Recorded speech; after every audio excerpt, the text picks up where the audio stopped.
চট্টগ্রাম বিশ্ববিদ্যালয়ের আবাসিক হলের শিক্ষার্থীদের জন্য বাধ্যতামূলক করা হলো ডোপ টেস্ট।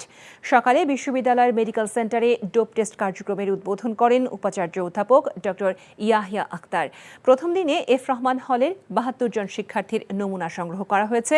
পর্যায়ক্রমে ১২টি আবাসিক হলের সবাইকে এই পরীক্ষার আওতায় নিয়ে আসা হবে। ডোপ টেস্টের জন্য ফি ধরা হয়েছে ৩৫০ টাকা।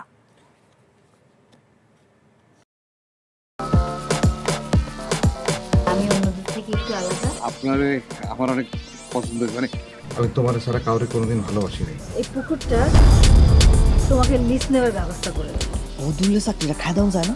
আমি যদি সুরজ মিয়ার সাইকেলের সামনে বসা ঘুরা বেড়াই, তোমার কেমন লাগবে কৌতো?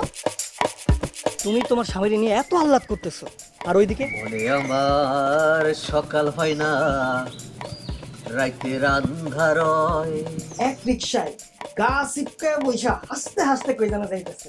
দুনিয়ার এত মানুষ রাইখা এই বেডি তোমার মধ্যে কি পাইছে কৌতো? আর তোমার চোখে আমি শুধু তোমারে চাই।